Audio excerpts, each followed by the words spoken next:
ili trắng thu kaya azan sai Paramkhonliu isan Nchangram Pui itu kaya beli sai anu bawa loy lui Nchangram Pui itu kaya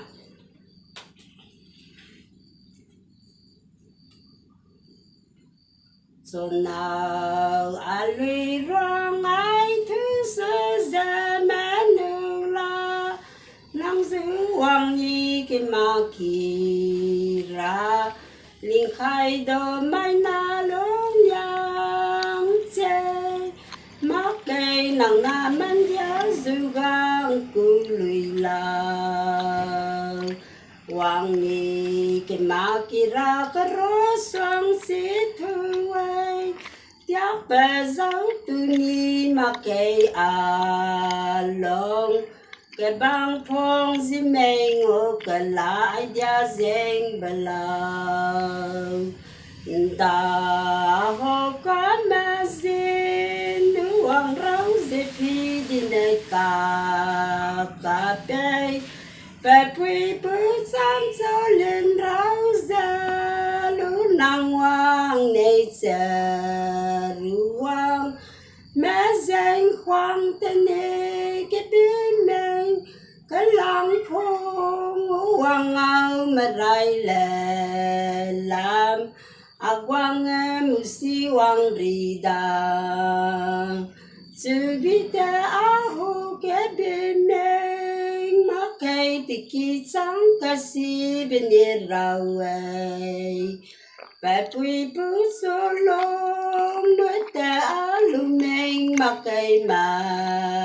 rai lan ra say ngao kra con bố mẹ zela ta đi đến loang men kinh ca trời nay nàng chỉ cái phong lười chỉ cái phong khang ấy chơi cả lo nay ta ra ni danh bi ma quên này anh này tại mà rằng mình đi đến rồi xin người quen mấy na cái băng khoáng kinh rồng cả hoàng nay nắng đổ đi ấy kháng cả thứ mình sao xí này lâu làm tiếng ta có bao cái đi bên nhà xin sang nó haram thu ra bao cả mà sai quên đi là ghê anh này nguyện tao đã phải gia đình gạo mà rai này bom nhà mẹ dân đã gà rù xí bố mình cái bông cồm ine bùi mang đàn nuôi suy nguyện guay mai lô cái lạc su gai ai khang mai bông và lan bông cái nhà khai cái thui là cho mà thiên này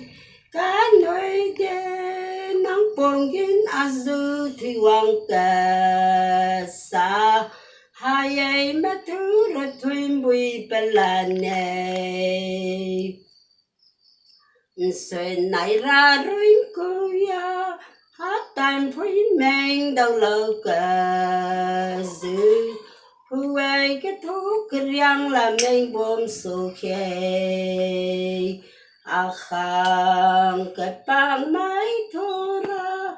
thiên nó cái ra si bang bùi nè cả phô com ine mà rồi kia ngô mình thấu giúp duy nè giải ta đẹp thì để quên cái số thì biết cả hú khăm hoang tên nè cao gì lâu em này nó bom nè rồi nè gai để kiến đâu xì ra ta ra bùi mai quên đi America bị bao cái xa tình thân số ra khiến số biểu đại lâu giờ khiến nó cho đau sẽ ta giữ nên luôn soi dia cho cái rai thứ lót tìm ra mấy gò thứ mà cái chữ